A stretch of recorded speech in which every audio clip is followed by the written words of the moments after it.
আল্লাহর দোহাই লাগে ভাবি, আমাকে আর মেরো না। তোমার হাতের চাবুকের আঘাতগুলো আমি আর সহ্য করতে পারছি না। সকালবেলাতেও ভাইয়া আমাকে খুব মেরেছে, আর এখন তুমি মারছো। আমি তো কোনো পাথর নই যে আমাকে আঘাত করলে যন্ত্রণা পাবো না। আমিও তো একজন মানুষ, আমারও তো যন্ত্রণা হয়। প্লিজ আর মেরো না আমাকে। তুমি তো আমার মায়ের মতো, একটু দয়া করো, এইভাবে আমাকে আর আঘাত করো না। বড় ভাবির পা জড়িয়ে ধরে অনবরত চোখের অশ্রু ফেলে কথাগুলো বলল শারিয়ার। কিন্তু কি নিষ্ঠুর তার ভাবি, একটু দয়া করছে না তার। লাথি দিয়ে শারিয়ারকে দূরে ঠেলে দিল। কোনো উপায় না পেয়ে শারিয়ার তার মেজ ভাবির পা জাপটি মেরে জড়িয়ে ধরে বলল, ও মেজো ভাবি, তোমার দুটো পায়ে পড়ি, বড় ভাবিকে একটু বলো না যে আমাকে আর মারধর না করতে। আমি যে এগুলো সহ্য করতে পারছি না। শারিয়ার বলা কথাগুলো শুনে শারিয়ারের মেজ ভাবি মুস্কি একটা হাসি দিয়ে সজোরে একটা লাথি মারে। তারপর লাঠি দিয়ে তাকে ইচ্ছে মতো আঘাত করতে থাকে। শারিয়ার যন্ত্রণায় বাবা বলে চিৎকার দিয়ে ওঠে। একটা মুরগিকে জবাই করা হলে যেভাবে যন্ত্রণায় গড়াগড়ি লাফালাফি করে, ঠিক তেমনি শারিয়ারও যন্ত্রণায় ফ্লোরে গড়াগড়ি লাফালাফি করছে। কতটা না অসহায় শারিয়ার, কিছু করতে পারছে না সে। এক সময় শারিয়ার তার নিজের জ্ঞান হারিয়ে বসে। তারপরেও আঘাতের পর আঘাত করে যাচ্ছে শারিয়ারের জ্ঞানহীন দেহে। এমনকি বাসার কাজের লোক রফিক কাকা, যাকে শারিয়ার কখনো এই বাসার কাজের লোক ভাবতো না, সবসময় তাকে এ বাড়ির একজন সদস্য হিসেবে মনে করত। আর সেই রফিক কাকাও শারিয়ারের জ্ঞানহীন দেহে আঘাত করছে। শারিয়ারকে মারধর করার ইচ্ছে মিটে গেলে তাকে তার রুমে টেনে হিঁচড়ে নিয়ে যাওয়া হয়। তবে কেন এই অত্যাচার সহ্য করতে হচ্ছে শারিয়ারকে? মৃত্যুর আগে শারিয়ারের বাবা সব সম্পত্তি শারিয়ারের নামে লিখে দিয়ে যায়। 3 সন্তানের ভিতরে শারিয়ারকেও বেশি বিশ্বাস করত তার বাবা, কারণ শারিয়ার সরল সোজা, সবসময় সৎ পথে চলে এবং সবসময় সৎ কাজ করে।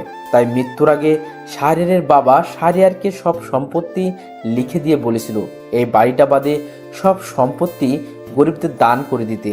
আর সেদিন শারিয়ার ও তার বাবাকে কথা দেয় সে তার কথা রাখবে। কিন্তু এক সময় শারিয়ারের 2 ভাই ও 2 ভাবি তাকে নানাভাবে অত্যাচার করতে শুরু করে শুধুমাত্র সম্পত্তিগুলোর জন্য। এমনকি বাইরের সমস্ত লোকের সামনে শারিয়ারকে পাগল বানিয়ে দেয় তারা। এখন বড় বড় কোম্পানিগুলো চালাচ্ছে, কিন্তু সম্পত্তিগুলো শারিয়ারের নামে থাকায় তারা সম্পূর্ণভাবে নিজের নামে করে নিতে পারছে না। তাই শারিয়ারকে নানাভাবে অত্যাচার করে তার থেকে সম্পত্তিগুলো কেড়ে নিতে চাইছে। কিন্তু শারিয়ার যে তার বাবাকে কথা দিয়েছে, সেই বাবা, যে বাবা মা মারা যাওয়ার পরও তাকে কখনো মায়ের অভাব বুঝতে দেয়নি। আর এমনিও শারিয়ার কখনো কোনো কথার খিলাপ করে না। যদি বা হয় নিজের বাবার দেওয়া কথা, তাহলে তো কোনো প্রশ্নই আসে না, নিজের জান দিতেও প্রস্তুত। তারপরেও বাবার দেওয়ার কথা খেলাপ কখনো শারিয়ার তার লোভী 2 ভাইয়ের নামে সম্পত্তি লিখে দিবে না। শারিয়ার যখন জ্ঞান ফিরল তখন সে দেখতে পায় নিজেকে নিজের রুমে। খুব কষ্ট হচ্ছে তার। নিজের ভাইয়েরা এত লোভী ভাবতেও ঘৃণা হচ্ছে শারিয়ারের। বিছানার এক কোণে বসে কাঁদতে কাঁদতে শারিয়ার বলল, হে আল্লাহ, তুই আমার ভাইদের একটু হেদায়েত দান করো, তারা জানি নিজের ভুল বুঝতে পারে। আল্লাহ, আমাকে তুমি এসব থেকে মুক্ত করে দাও, আমি আর ধৈর্য ধরে থাকতে পারছি না। হঠাৎ করে পিছন থেকে আমার বড় ভাই এসে আমাকে লাথি মারে, আর আমি উল্টি সুল্টি দিয়ে বিছানা থেকে ফ্লোরে পড়ে যাই। এমনিতেই শরীরে প্রচুর যন্ত্রণা, আর তার মধ্যে ভাইয়া এসে পেছন থেকে লাথি মারলো। মনে হচ্ছে যন্ত্রণায় আমি মরেই যাব। যন্ত্রণায় ফ্লোরে গড়াগড়ি করে কান্না করছি, চিৎকার দিয়ে। গড়াগড়ি করতে করতেই ভাইয়ার পা জড়িয়ে ধরে বললাম, ভাইরে আর মারিস না আমারে, খুব কষ্ট হয় আমার। আচ্ছা, তোকে আর মারবো না। আগেও ভালোভাবে বলেছি, এখনো আবার বলছি, সম্পত্তিগুলো লিখে দে আমাদের নামে। ভাইরে, ধন সম্পত্তি আসল সুখ না। আসল সুখ পাওয়া যায় সবসময় অন্যকে সাহায্য করে, ভালো ধরনের কাজ করে। সম্পত্তির মোহ ছেড়ে দে। একা এসেছিস, একাই যেতে হবে তোকে। আর বাবাকে আমি কথা দিয়েছি, এই বাড়িটা রেখে সব সম্পত্তি বিলিয়ে দিব গরিবদের মাঝে। এখনো সময় আছে, ফিরে আয় সত্যের পথে।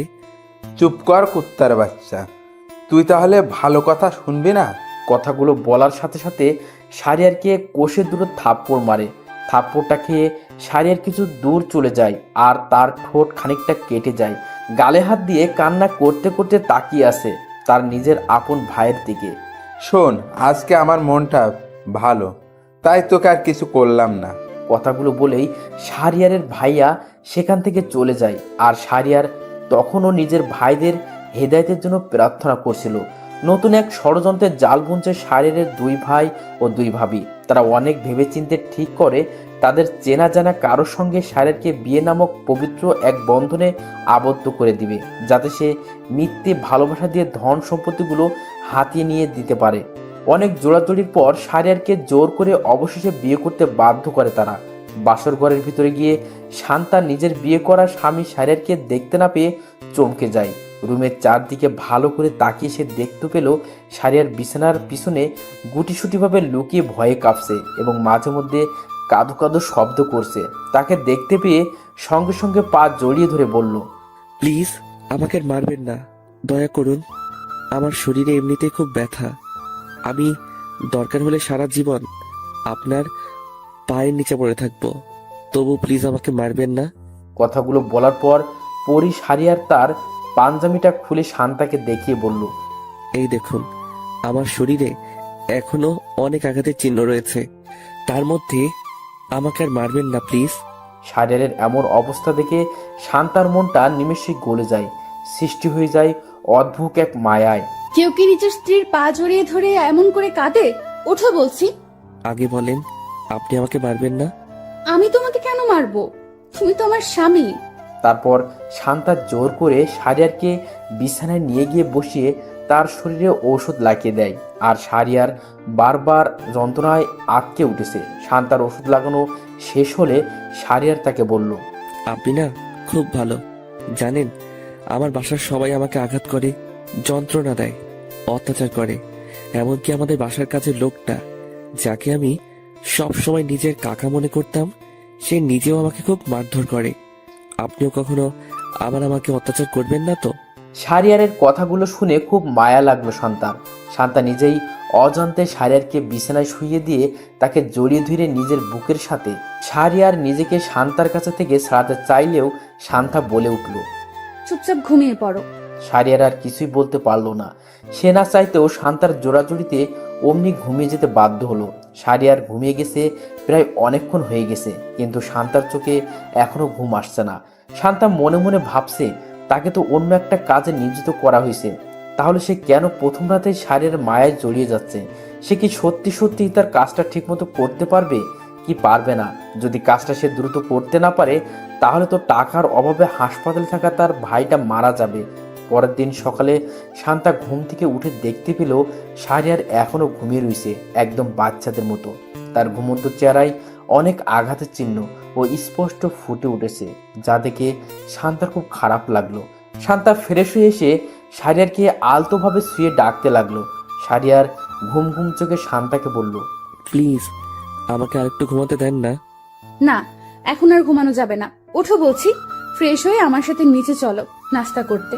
নিচে যাওয়ার কথা শুনে শাহরিয়ারের ঘুম বাতাসে উড়ে গিয়ে মিশে অদৃশ্য হয়ে গেল।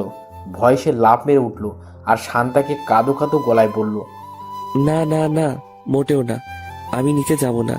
প্লিজ আমাকে নিচে নিয়ে যেতে চাইবেন না। আমাকে দেখলেই ওরা খুব মারবে। আহা, কেউ কিছু করবে না, আমি আছি না। না, আমি যাব না, আমার খুব ভয় করে। বলছি তো, কেউ তোমাকে কিচ্ছু করবে না। তুমি যাবেই কি যাবে না? না, আমি যাব না। শাহরিয়ারের কথার জবাবে শান্তার কিছুই বলল না। সোজা শাহরিয়ারকে জোর করে ফ্রেশ করিয়ে নিচে নিয়ে যাওয়ার জন্য চেষ্টা করছে। শাহরিয়ার একবার রুমের এপাশ আরেকবার রুমের ওপাশে দৌড়চ্ছে আর তার পিছু পিছু ছুটছে শান্তা। এক সময় শাহরিয়ার কিছুটা একটার সাথে হোঁচট খেয়ে যখন পড়ে যেতে রইল, তখনই শান্তা দ্রুত শাহরিয়ার কোমর ধরে নিজের সাথে জড়িয়ে ধরল আর বলল, আমি থাকতে তোমাকে কেউ কিছু করবে না। সত্যি বলছো? হ্যাঁ। তাহলে চলো। তারপর শান্তা শাহরিয়ারকে নিচে নিয়ে গেল। নিচে গিয়ে শাহরিয়ার দেখতে পারল যে তার দুই ভাবি ও দুই ভাই খাবার খাচ্ছে। শাহরিয়ার এটা দেখে খুব আশ্চর্য হয়েছে যে তাকে এখনো কেউ কিছু করছে বা বলছে না কেন। শান্তা একটা চেয়ার টেনে শাহরিয়ারকে খাবার টেবিলে বসিয়ে দিল এবং খাবার বেড়ে শাহরিয়ারকে দিতে লাগলো। হঠাৎ শাহরিয়ার দেখতে পেল রফিক কাকা তার দিকে একটা কিছু নিয়ে তেড়ে আসছে। শাহরিয়ার ভয়ে চেয়ার থেকে উঠে শান্তার পিছনে গিয়ে লুকিয়ে পড়ল। রফিক কাকা একটু কাছে আসতেই শান্তার টেবিল থেকে খাবার বাটিটা ছুঁড়ে মারে রফিক কাকার উপর। গরম খাবারের বাটিটা রফিক কাকার মুখে পড়তেই যন্ত্রণায় চিৎকার দিয়ে ওঠে এবং গার্ড ডেকে এনে শান্তা রফিক কাকাকে বাড়ি থেকে বের করে দিল। শাহরিয়ার আশ্চর্যের পর আশ্চর্য হতে এটা দেখে এখনো তারা দুই ভাই ও দুই ভাবি কিছুই বলছে না। তারা নিজেরা নিজেদের খাবার খেতে ব্যস্ত, কেউ একবার ঘুরেও তাকাচ্ছে না। শাহরিয়ারের খাবার খাওয়া শেষ হলে শান্তা তাকে রুমে নিয়ে আসে।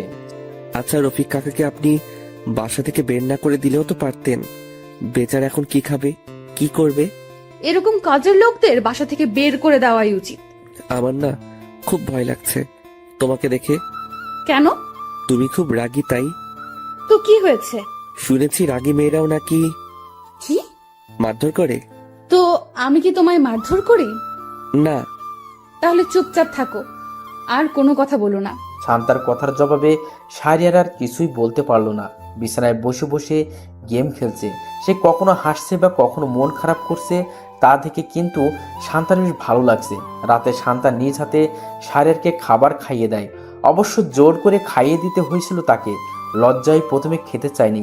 ঘুমানোর সময় শাহরিয়ারের কোনো জানি খুব ইচ্ছে করছিল শান্তাকে জড়িয়ে ধরে ঘুমাবে, কারণ শান্তা তাকে জড়িয়ে ধরলে খুব ভালো লাগে তার। অজানা এক অনুভূতিতে হারিয়ে যায় সে। এই একটা কথা বলার ছিল। কি? না মানে যদি রাগ না করো তাহলে বলবো। কথা না বাড়িয়ে বলে ফেলো। আমাকে একটু জড়িয়ে ধরে ঘুমাবে? এটা বলতে এত সময় লাগে? আচ্ছা ঠিক আছে, আমার কাছে আসো। না, তুমি আসো, আমার খুব লজ্জা লাগে। ওরে আমার লজ্জা বাবুটা। তারপর শান্তা শাহরিয়ারকে জড়িয়ে ধরল। শাহরিয়ারের কেন জানি এখন বেশ লজ্জা লাগছে, আবার অনেক ভালো লাগছে। এভাবে প্রায় অনেক দিন চলে গেল শাহরিয়ারের, বলতে গেলে খুব ভালোভাবেই। আর আজ রাতে শান্তা শাহরিয়ারকে নিজের হাতে রান্না করে খাইয়ে দিচ্ছে, আর শাহরিয়ার পরম সুখে নিজের স্ত্রীর হাতে খাবার খাচ্ছে। খাওয়া দাওয়া শেষ হলে শাহরিয়ার আজ নিজে থেকেই এই প্রথম শান্তাকে জড়িয়ে দিয়ে ঘুমিয়ে পড়ে। কিন্তু তার পরের দিন শাহরিয়ার ঘুম থেকে উঠে যা দেখলো তাতে তার বুক সঙ্গে সঙ্গে কেঁপে ওঠে। শাহরিয়ার দেখতে পেল শান্তা রক্তাক্ত অবস্থায় ফ্লোরে পড়ে আছে। সে দেরি না করে শান্তার হাত ধরে তাকে ডাকতে লাগলো, কিন্তু সে উঠছে না। শাহরিয়ার বেশ বুঝতে পারছে শান্তার হাত ঠান্ডা হয়ে আছে। শাহরিয়ার শান্তাকে ভালোভাবে দেখে বুঝতে পারে দেহে আর প্রাণ নেই, অর্থাৎ সে মৃত। সাথে সাথে শাহরিয়ার শান্তা বলে চিৎকার দিয়ে শান্তার শীতল দেহটা নিজের বুকের সাথে আঁকড়ে ধরে চোখের অশ্রু ফেলেছে। শান্তা, ও শান্তা, তুমি কথা কেন বলছো না? একটিবার চোখ খুলে দেখো না। এই যে আমি শাহরিয়ার। কি হয়েছে তোমার? চোখ কেন মেলছো না?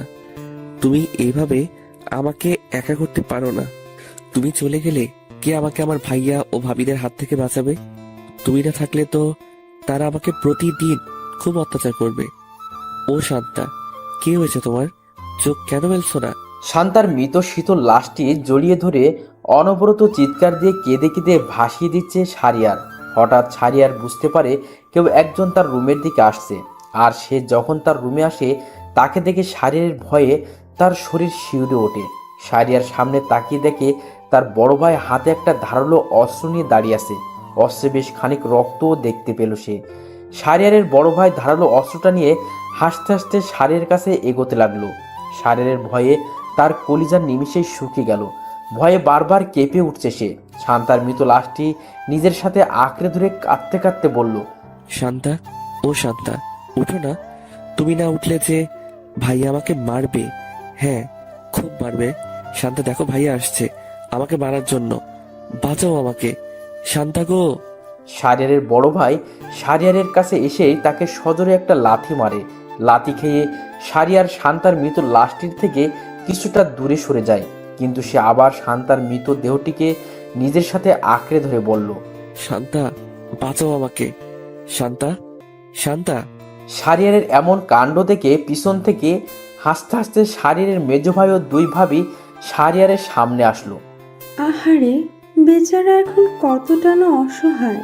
আর কেঁদো না দেবর সাহেব, এক্ষুনি সব চোখের জল খরচ করে ফেললে হবে নাকি? এখনো তো অনেক কিছুই বাকি। তোমরা এত নিষ্ঠুর কেন? মানুষ নাকি জানোয়ার তোমরা? আমার থেকে কেন আমার শান্তাকে কেড়ে নিলে? শোন, তোর ওই শান্তাকে আমি মেরেছি, বলতে গেলে আমরা সবাই মিলে মনের এক অজানা আনন্দে হত্যা করেছি।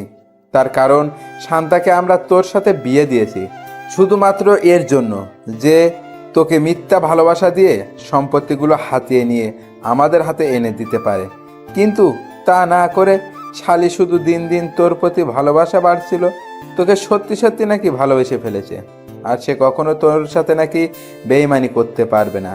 তাই বলে আমরা ওকে আবার জানে মারতে চাইছিলাম না, কিন্তু বাধ্য হয়েই আমাদের ওকে হত্যা করতে হয়েছে। তার অন্যতম কারণ শান্তা আমাদের একটা গোপন কথা জেনে ফেলেছিল, আর সেই সাথে আরও বিভিন্ন তথ্য পুলিশকে দিতে চেয়েছিল। এখন তুই বল কিভাবে ওকে যে আর বাঁচিয়ে রাখে। শারিয়ার দাঁতে খিটমিট করে বলল। আমি তোদের কাউকে ছাড়বো না।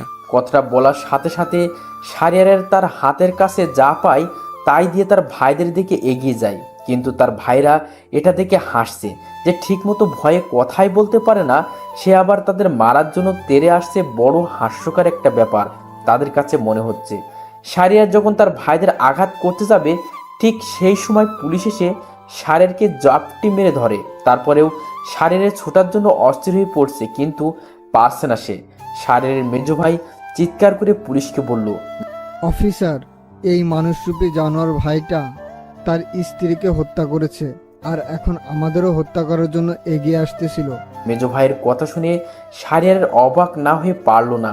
থতমত চোখে শুধু চেয়ে আছে তাদের প্রত্যেকের দিকে। শারিয়ারকে পুলিশ থানায় নিয়ে যায়। অবশ্য শারিয়ার কিছুতেই আসতে চেয়েছিল না, কিন্তু পুলিশ তো পুলিশই হয়, তারা তাদের কাজ যথারীতি করতে বাধ্য। কিছুদিন পর শারিয়ারকে কোর্টে তোলা হলে সেখানে প্রমাণ হয় শারিয়ারের মেন্টালি কোনো সমস্যা আছে, অর্থাৎ তার মাথায় কোনো প্রবলেম আছে। আর এসব মানুষকে আমরা পাগল বলে থাকি। অতএব কোর্টে পরিষ্কারভাবে প্রমাণ হয়ে যায় শারিয়ার মেন্টাল, যার অর্থ বাংলা ভাষায় পাগল। ফাঁসির রায় থেকে বেঁচে গেলেও শাস্তির হাত থেকে রেহাই পায়নি সে। কমপক্ষে 2 বছরের কারাদণ্ড দেয় শারিয়ারকে, এবং তার দ্রুত চিকিৎসা করার রায় দিয়ে বিচার শেষ করলেন বিচারপতি। জেলে থাকা অবস্থায় শারিয়ারকে বিভিন্নভাবে চিকিৎসা দেওয়া হচ্ছিল, কিন্তু তার মধ্যে কিছু আসামিরা শারিয়ারকে বিরক্ত করা শুরু করে দেয়, আর একসময় নানাভাবে অত্যাচার করতে থাকে শারিয়ারকে। পাড়ায় পাড়ায় যেমন নেতাগিরি চলে, ঠিক তেমনি জেলের ভিতরেও নেতাগিরি চলে। জেলের এক কোনায় বসে বসে শান্তাকে বারবার মনে করছিল শারিয়ার। শান্তাকে খুব ভালোবেসে ফেলেছিল শারিয়ার। শান্তাই একমাত্র মেয়ে যে কিনা শারিয়ারকে বুঝতো, ভালোবাসতো। শান্তার স্মৃতি শারিয়ার কোনো মতে ভুলতে পারছে না। কিছু কিছু বিষয় বা জিনিস আছে যেটা ভুলে যাওয়ার চেষ্টা করলেও আরও বেশি মনে পড়ে।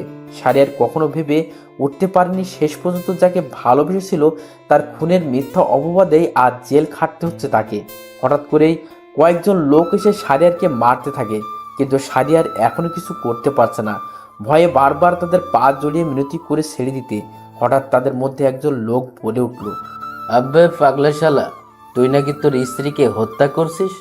তা তোর স্ত্রীকে না হত্যা করে আমাদের দিয়ে দিলেও পারতি, আমরা একটু টেস্ট করে দেখতাম তোর স্ত্রীর স্বাদ কেমন ছিল। লোকটির কথা শুনে শারিয়ার তার মাথাটা নিচু করে ফেলল এবং চোখ দুটি বন্ধ করে ভাবতে থাকে, যদিও সে আজ কিছু না করতে পারে তাহলে আর কোনোদিনও পারবে না। তারপর হঠাৎ করে শারিয়ার তার মাথা উঁচু করে চোখ মেলে তাকিয়ে মুচকি একটা হাসি দিল। শারিয়ারের মুচকি হাসি দেখে লোকগুলো কিছু বলার আগেই শারিয়ার 3-4টাকে মেরে সাথে সাথে শুইয়ে দেয়। আর যে লোকটি বাজে কথা বলেছিল তার গলা টিপে ধরে শারিয়ার বলল, কুত্তার বাচ্চা, এখন বল, এখন বল, বলছিস না কেন? শারিয়ারের চিৎকার যেন পুরো জেলখানাটা কেঁপে উঠেছে বারবার। চারদিক থেকে পুলিশ ছুটে এসে ছাড়ানোর চেষ্টা করছে, কিন্তু পারছে না।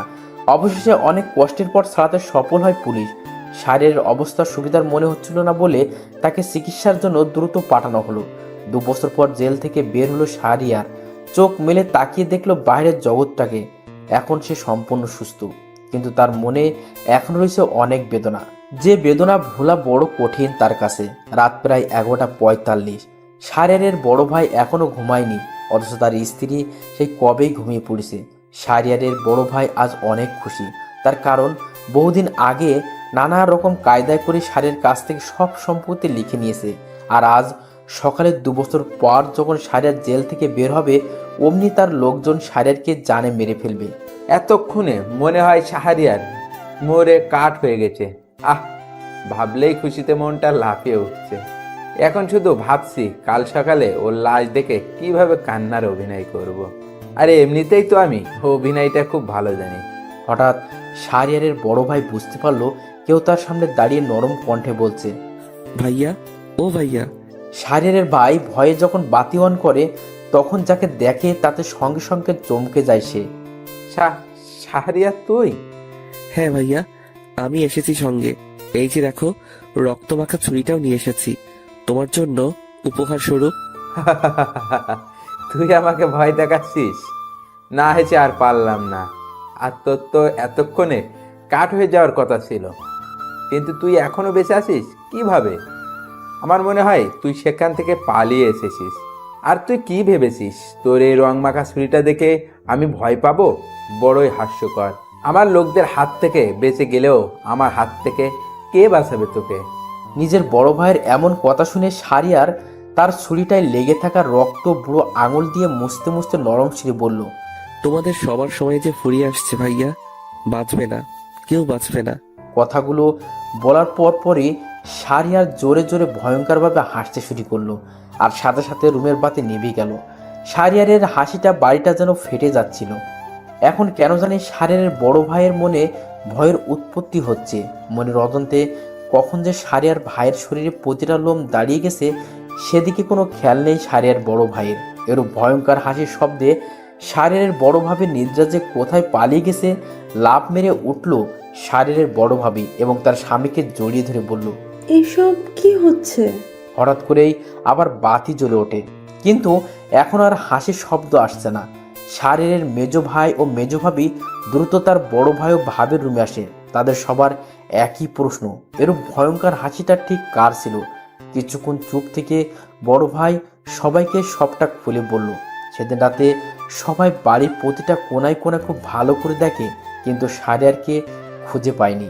এবং তারপরের দিনও বিভিন্ন জায়গায় শাহরিয়ারের খোঁজ করলেও তার চিহ্নটুকু পাওয়া যায়নি।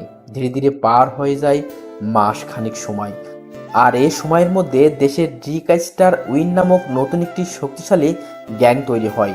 দেশের এমন কোনো মানুষ নেই যে এই গ্যাংয়ের নাম শুনেনি। এই গ্যাংয়ের কাজ হলো মানুষকে সাহায্য সহযোগিতা করা এবং সব ধরনের ভালো কাজ এই গ্যাং করে থাকে।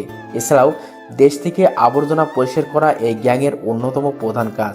আর এই গ্যাংয়ের লিডার হচ্ছে সেই ভীতু ছেলেটি শাহরিয়ার সরকার। শাহরিয়ারের সামনে বসে একজন বৃদ্ধ বাবা হাউমাউ করে কাঁদছে। তার কারণ, কিছুদিন আগে তার একমাত্র মেয়েকে একটা লোক ধর্ষণ করে পৃথিবীর বুক থেকে তাকে আলাদা করে দেওয়া হয়েছে, অর্থাৎ তাকে হত্যা করা হয়েছে। টাকা পয়সা বাড়িঘর সব বিক্রি করে দিয়েছে শুধুমাত্র নিজের একমাত্র মেয়ের বিচারের জন্য, কিন্তু আফসোস বিচার হয়নি।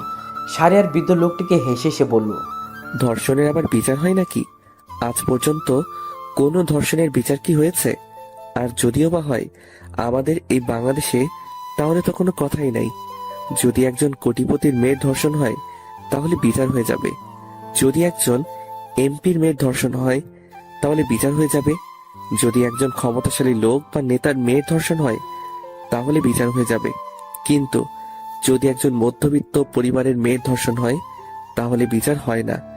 যদি একজন দিনমজুর ঘরের মেয়ের ধর্ষণ হয় তাহলে বিচার হয় না। যদি একজন গরিব ঘরের মেয়ের ধর্ষণ হয় তাহলে বিচার হয় না।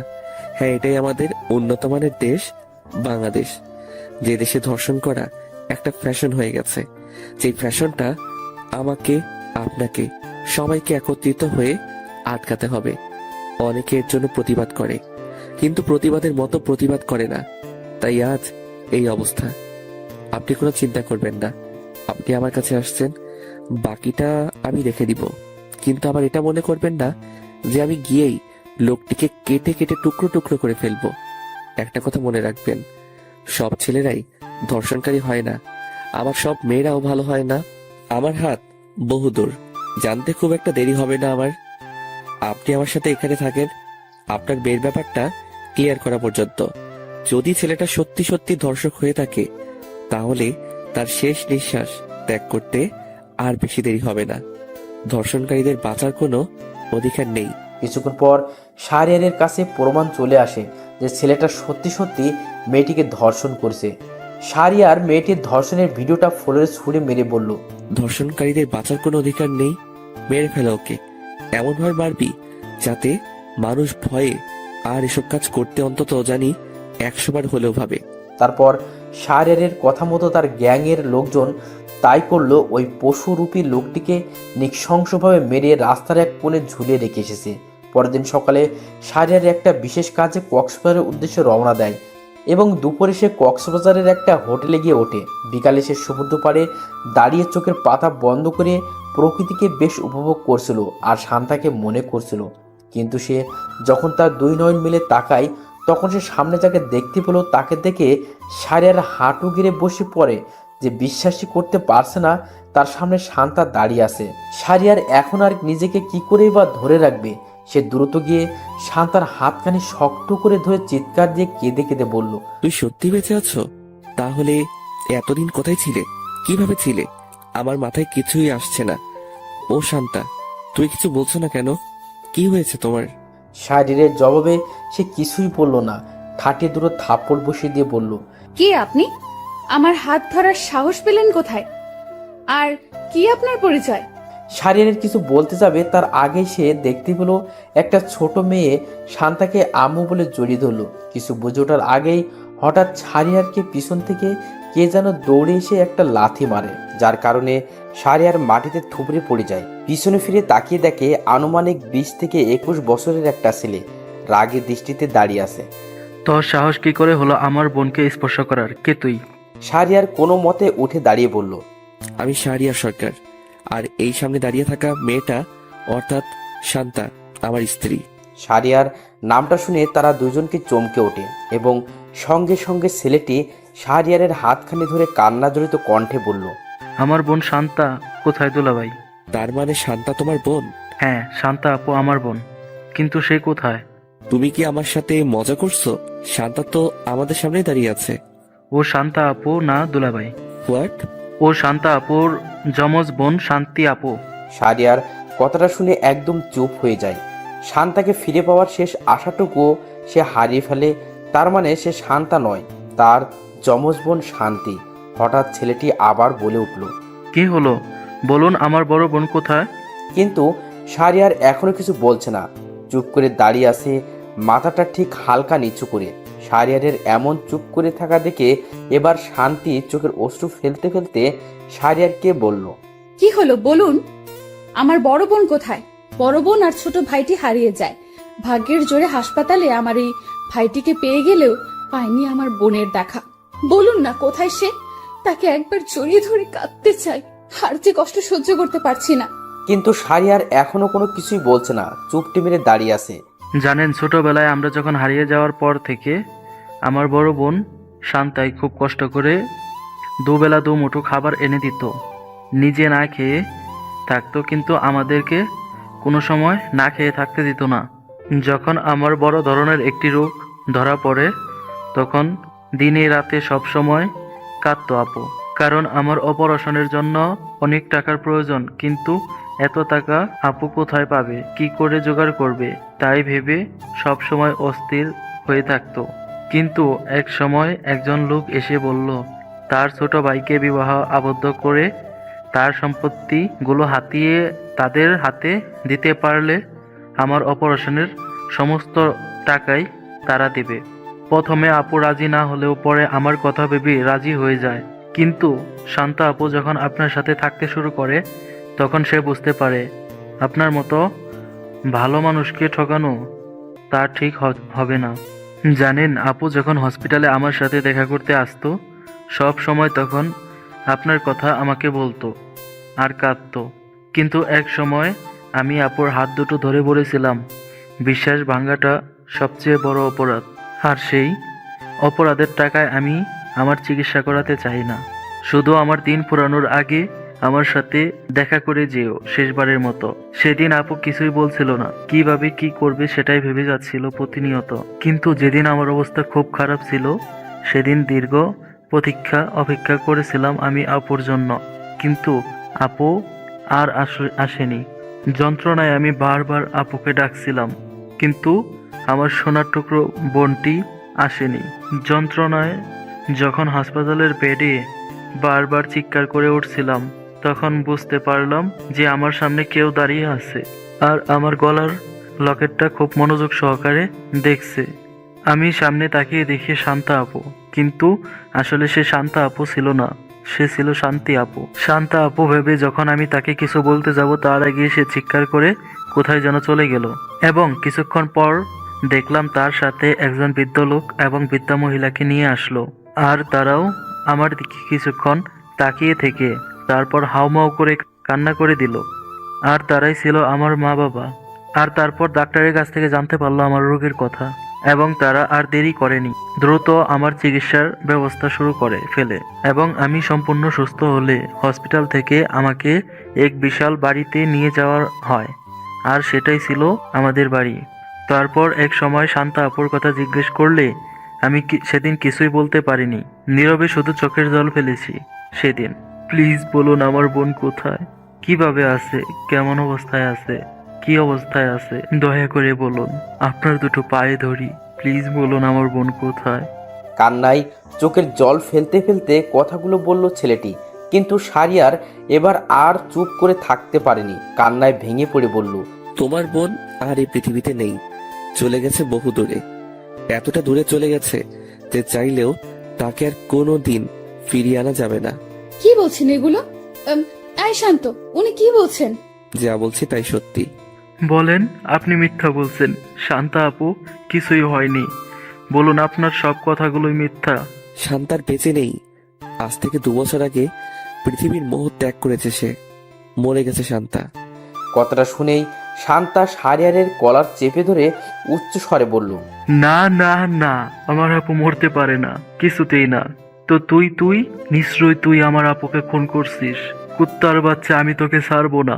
কথাটা বলার সাথে সাথে শান্তা একটা বড় পাথর উঠিয়ে শাহরিয়ারের মাথায় আঘাত করার আগেই শাহরিয়ারের সামনে গিয়ে দাঁড়িয়ে পড়ে শান্তি এবং নরম কণ্ঠে বলল, থাম তুই, উনি তোর বড়, তুই কোনো কিছু না জেনে শুনে এইভাবে তার উপর আঘাত করা ঠিক না। তারপর শান্তি শাহরিয়ারকে উদ্দেশ্য করে বলল, আপনি বলুন কি হয়েছিল আপুর, কেন সে আর এই পৃথিবীতে নেই? শান্তির কথার জবাবে কয়েক ফোঁটা চোখের পানি ফেলে শাহরিয়ার সবকিছু খুলে বলল। সবকিছু শোনার পর শান্তা শাহরিয়ারের হাত দুটো ধরে বলল, আমায় আপনি ক্ষমা করে দিন দুলাভাই, আমি না জেনে শুনে আপনাকে আঘাত করতে চেয়েছিলাম, এর জন্য আমি আন্তরিকভাবে আপনার কাছে ক্ষমা চাচ্ছি। কিন্তু আমি আপনার ভাগাভাগিকে কিছুতেই ছাড়বো না। তারা আমার বড় বোনকে হত্যা করেছে, আমি ওদেরকে কাউকে ছেড়ে দিব না। না শান্তা, এই লড়াইটা শুধু আমার, তাই ওদের প্রত্যেককে শাস্তি আমিই দিব। অনেকটা দিন অতিবাহিত হয়ে গেছে, কিন্তু আর না, এখন সময় এসেছে প্রতিশোধ নেওয়ার, তাদের প্রত্যেকটা অন্যায়ের জবাব দেওয়ার। কিন্তু দুলাভাই, কোনো কিন্তু না। তারপর শান্তি আর শান্তা বহু কষ্টে নিজেদের চোখের কোণের অশ্রু আটকিয়ে শাহরিয়ারকে তাদের বাসায় নিয়ে যায়। শান্তার মা বাবা শান্তার কথা জিজ্ঞেস করলে শাহরিয়ার শুধু চোখের অশ্রুতে ভাসিয়ে দিচ্ছে, কিছু বলতে পারছে না সে, কিছু বলতে পারছে না, সে কারণে তার মুখটি আর কোনো রকম শব্দ উচ্চারণ করতে চাচ্ছে না। শান্তার মা বাবার কথার জবাবে শাহরিয়ার চোখের জল ফেলা ছাড়া যখন আর কিছুই বলতে পারছিল না, তখন শান্তি বহু কষ্টে নিজের চোখের কোণের অশ্রু আটকিয়ে সবকিছু বলে দেয়। সবকিছু শুনে শান্তার বাবা মাও কাঁদতে থাকে। প্রায় 1 সপ্তাহ চলে গেল। শাহরিয়ার এখানে শান্তাদের বাসাতেই আছে। এখানে শান্তার পরিবারের সবার মন খারাপ। শান্তার পরিবারের অনেক আত্মীয় স্বজন শাহরিয়ারের কথাগুলো বিশ্বাস করছে না। তাদের অনেকের দাবি শান্তার খুন শাহরিয়ার করেছে। এই 1 সপ্তাহে শাহরিয়ার অনেক কিছু জানতে পারে সমুদ্র পারে আম্মু বলে জড়িয়ে ধরা ছোট মিষ্টি মেয়েটা শান্তির মেয়ে না, তাদের কোনো আত্মীয়র মেয়ে। শান্তিকে প্রায় সময় আম্মু বলে ডাকে এবং শান্তি এখনও অবিবাহিত। 1 সপ্তাহ 1 দিন পর শাহরিয়ার শান্তাদের বাড়ি থেকে নিজের শহরে অর্থাৎ ঢাকা চলে এসেছে এবং যাওয়ার আগে তাদের প্রত্যেককে সাবধানে থাকতে বলেছে, কারণ শাহরিয়ার এখন যুদ্ধের ময়দানে নামতে চলেছে। ঢাকা এসেই শাহরিয়ার এক এক করে তার ভাইদের কোম্পানিগুলো দখল করে নিচ্ছে। প্রায় অর্ধেক সম্পত্তি শাহরিয়ার দখল করে ফেলে, যা এক সময় শাহরিয়ারের ছিল, কিন্তু মিথ্যা ছলনা কায়দা করে তার থেকে কেড়ে নেওয়া হয়েছিল। এদিকে কে বা কারা ধীরে ধীরে তাদের সব সম্পত্তিগুলো দখল করে নিচ্ছে তা ভাবতে ভাবতে হতবাক হয়ে যাচ্ছে শাহরিয়ারের 2 ভাই ও দুই ভাবি। তারা বহু কষ্টে খবর নিয়ে জানতে পারে রিকাস্টার উইন নামের একটি গ্যাং তাদের সব কিছুতেই রাজত্ব বিস্তার করেছে। আর এমনিতেই রিকাস্টার উইন গ্যাং এর নামটা শুনেই প্রথমে তারা চমকে ওঠে, কারণ রিকাস্টার উইন গ্যাংয়ের নাম শুনেনি এমন কম সংখ্যক মানুষই রয়েছে। রাগে মাথায় হাত দিয়ে চিৎকার করে করে ফোনে কথা বলেছে শাহরিয়ারের মেজো ভাই। ওই ডিকাইস্টার উইন কুত্তার বাচ্চাদের কলিজা এত পরিমাণ বেড়ে গেছে, তারা আমাদের সম্পত্তির দিকে হাত বাড়িয়েছে। তুই ওদের ব্ল্যাকবাস্টার গ্যাংয়ের কথা বলিসনি? কি এত বড় সাহস কুত্তার বাচ্চাদের ব্ল্যাকবাস্টার গ্যাংয়ের কথা নিয়েই হাসি তামাশা করছে? এই শোন, ওদেরকে বল তোদের দিন ফুরিয়ে এসেছে। কি এত বড় সাহস আমাদের মারতে ওদের বেশ সময় লাগবে না, এ কথা বলেছে? সঙ্গে সঙ্গে প্রচণ্ড রাগে ফ্লোরে আছাড় মেরে ভেঙে ফেলে 2 লাখ টাকার ফোন। হঠাৎ করেই শাহরিয়ারের বড় ভাবি এসে বলল, ওই গ্যাংয়ের সাহস কি করে হলো আমাদের খাবারের দিকে হাত বাড়ানোর? এসব ঝামেলায় যদি আমার নিষ্পাপ মেয়েটির কিছু হয়ে যায় তখন? আর ও হ্যাঁ, তুমি কি করে বুঝবে মাতৃত্বের ব্যথা? তুমি তো একটা অলক্ষণে, কখনো মা হতে পারবে না। মিমি সুলতানার এমন কথা শুনে রাগের বশে দুটো ঠাটিয়ে থাপ্পড় মেরে দেয় তার বড় ভাবি। থাপ্পড় খেয়ে মিমি সুলতানা একটু দূরে চলে যায়, আর তার গোল থেকে নিষ্পাপ মেয়েটি ফ্লোরে পড়ে গড়াগড়ি করে কাঁদতে থাকে।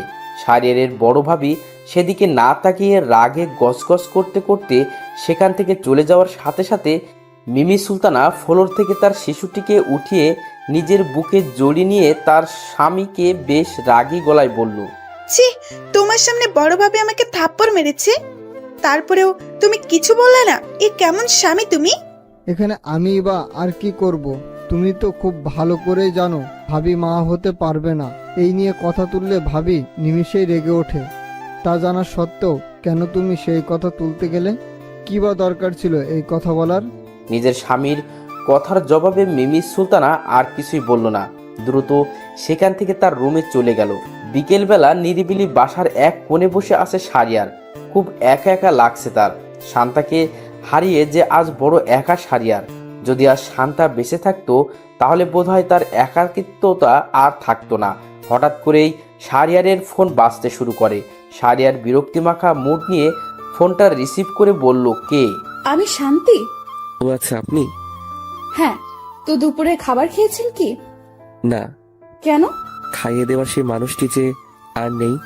চুপ, আর কোনো কথা না বলে চুপচাপ দ্রুত খেয়ে নেবেন, কেমন?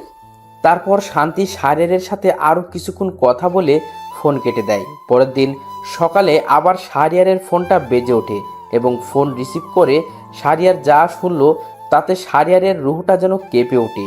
কি রে ইঁদুরের বাচ্চা, অনেক দৌড়াদৌড়ি করিয়েছিস, কিন্তু আর না। কি ভাবছিস? হ্যাঁ, আমরা হাত গুটিয়ে চুপচাপ শুধু বসে থাকবো? মনোযোগ সহকারে শোন, তোর মৃত স্ত্রীর পরিবার সবাই এখন আমাদের কাছে বন্দী আছে।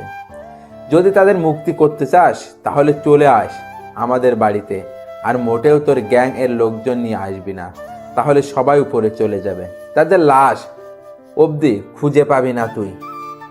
আর হ্যাঁ, তোর স্ত্রীর যমজ বোনটাও না বেশ সুন্দরী।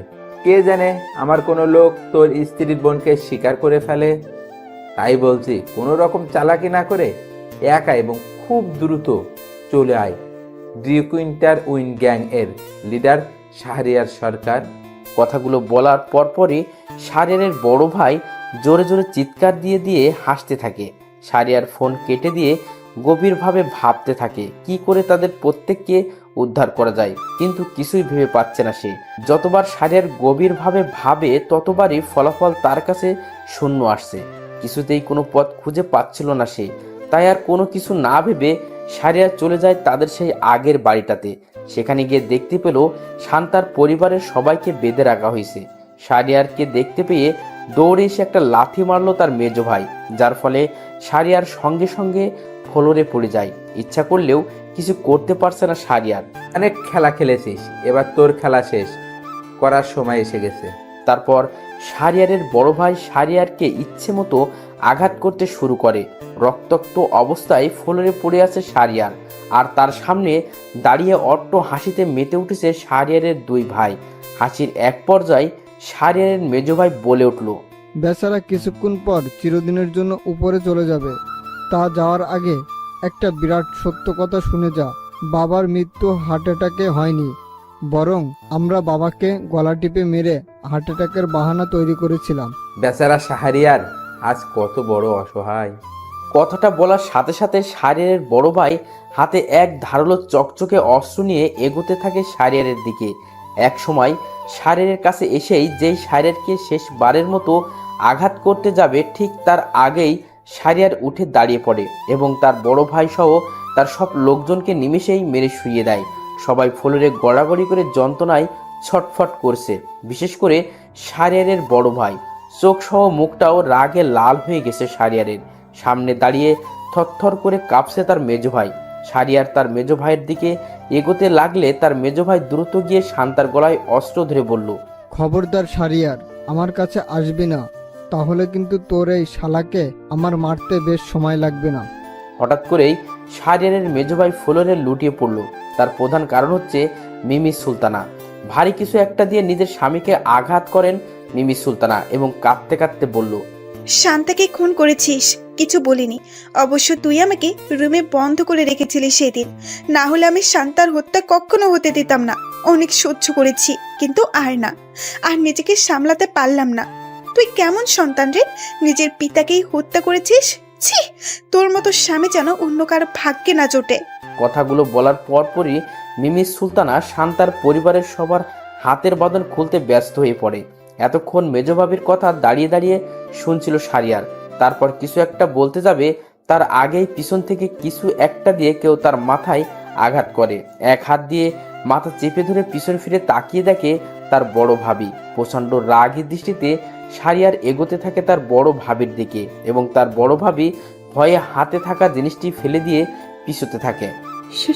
শাহরিয়ার, প্লিজ আমাকে কিছু করো না। আমি বাবা বা শান্তাকে কাউকে হত্যা করিনি, শুধু সাহায্য করেছিলাম। প্লিজ আমাকে মাফ করে দেও। কিন্তু শাহরিয়ার কোনো কথা ছাড়া কষে দুটো থাপ্পড় লাগিয়ে দেয় নিজের বড় ভাবির গালে। থাপ্পড় খেয়ে শাহরিয়ারের বড় ভাবি একদম স্তব্ধ হয়ে যায়। দোকান দিয়ে তেমন কিছু শুনতে পারছে না সে, এমনটা মনে হচ্ছে তার। চুপচাপ গালে হাত দিয়ে দাঁড়িয়ে আছে শাহরিয়ারের বড় ভাবি। সামনে থেকে দ্রুত একটা অস্ত্র উঠিয়ে নিয়ে দৌড়ে গিয়ে তার বড় ভাইকে আঘাত করতে চাইলেও থেমে যায় সে, ফেলে দেয় হাত থেকে অস্ত্র এবং রাগে গলায় বলল, তোদের মতো জানোয়াররা আমার হাতে মরলে আমার নিজের প্রতি নিজেরই ঘৃণা লাগবে। শাহরিয়ারের কথাগুলো বলার কিছুক্ষণ পর পুলিশ এসে টেনে হিঁচড়ে নিয়ে যায় তার বড় ভাবি ও দুই ভাইকে। তাদের নিয়ে যাওয়ার আগেই শাহরিয়ার মুস্কি হেসে বলেছিল, ফাঁসির জন্য প্রস্তুত থাকিস তোরা। আমি না চাইলেও তবুও তোমার সাথে অনেক অন্যায় কাজ করে ফেলেছি। প্লিজ শাহরিয়ার, দয়া করে আমাকে তুমি ক্ষমা করে দাও। আমি নিজেও ঠিক জানি না আমি আপনাকে কখনো ক্ষমা করতে পারতাম কিনা, কিন্তু আপনার কোলে থাকা নিষ্পাপ সন্তানের দিকে তাকিয়ে আপনাকে ক্ষমা করতে আমি বাধ্য হলাম। অবশেষে শাহরিয়ারের দুই ভাইয়ের ফাঁসি হলেও ফাঁসি হয়নি তার বড় ভাবির। তাকে দেওয়া হয়েছে যাবজ্জীবন কারাদণ্ড এবং তার কিছুদিন পর নিজের বাবার কথা অনুযায়ী সম্পত্তিগুলো গরিবদের মাঝে দান করে দেয়। কিছুদিন যাবৎ শাহরিয়ারকে শান্তির সাথে বিবাহ নামক পবিত্র বন্ধনে আবদ্ধ হওয়ার জন্য সবাই চাপ দিচ্ছে।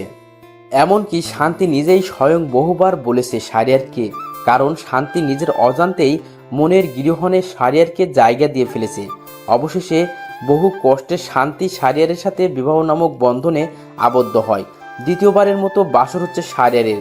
ধীরে ধীরে পা চালিয়ে বাসর ঘরে প্রবেশ করতে শান্তি বিছানা থেকে নেমে পা ছুঁয়ে সালাম করলো তাকে। শাহরিয়ার শান্তির দুহাত ধরে উঠিয়ে নরম ও মিষ্টি গলায় বলল, আমাকে কয়েকটা দিন সময় দেন সবকিছু গুছিয়ে নেওয়ার জন্য। এটা আপনার প্রতি আমার বিশেষভাবে অনুরোধ। আচ্ছা, সে না হয় দিলাম, কিন্তু আমাকে কোনোদিন কষ্ট নামক সবচেয়ে বড় জিনিস কোনো সময় আমাকে দিবেন না, কারণ আমি কারো দেওয়া কষ্ট সহ্য করতে পারি না। আমি যদি তোমাকে কখনো কষ্ট দেই তাহলে তোমার আদরের ছোট ভাই কি আমাকে আস্ত রাখবে? আচ্ছা, তাহলে আসুন ঘুমিয়ে পড়ি। তাছাড়া আর কি বা করার? আমার না খুব লজ্জা লাগছে আপনার সাথে ঘুমাবো ভেবে। তা বলছি কি, আমাদের মাঝখানে একটা কোলবালিশ থাকলে বেশ ভালো হতো। শাহরিয়ারের এমন কথা শুনে ভুরু কুঁচকে শান্তি শাহরিয়ারের দিকে তাকালো। শাহরিয়ার সেটা এড়িয়ে গিয়ে মাঝখানে কোল বালিশটিকে বিছানায় এক পাশে গিয়ে ঘুমিয়ে পড়ে। অতএব শান্তিও আর কিছু না ভেবে বিছানার অন্য পাশে গিয়ে ঘুমিয়ে পড়ে। পরের দিন শাহরিয়ার অনুভব করছে কেউ একজন তার ঠোঁট এবং গালে হালকা হালকাভাবে চুমো খাচ্ছে। মিটমিট করে তাকিয়ে দেখলো শান্তি, আর সাথে সাথে চমকে ওঠে। কি হলো, এইভাবে চমকে উঠলেন কেন? না মানে আসলে শান্তাও না আমাকে এইভাবে ঘুম থেকে উঠাতো, কিন্তু সে তো আর নেই। শাহরিয়ারের কথাগুলো বলার পরপরই শান্তি শাহরিয়ারকে জোর করে নিজের বুকের সাথে জড়িয়ে নিয়ে কপালের সাথে কপাল ঠেকিয়ে আস্তে আস্তে নরম কণ্ঠে বলল, শান্তা নেই তো কি হয়েছে, আমি তো আছি। আর আজ থেকে তুমি আমার শান্তি না, বরং শান্তা বলে ডাকবে। এবং আজ থেকে আমার সব কথা মেনে চলবে, কারণ আমি শান্তার মতো নরম মনের মানুষ নই, একটু রাগীও বটে। ওকে মহারানী জি।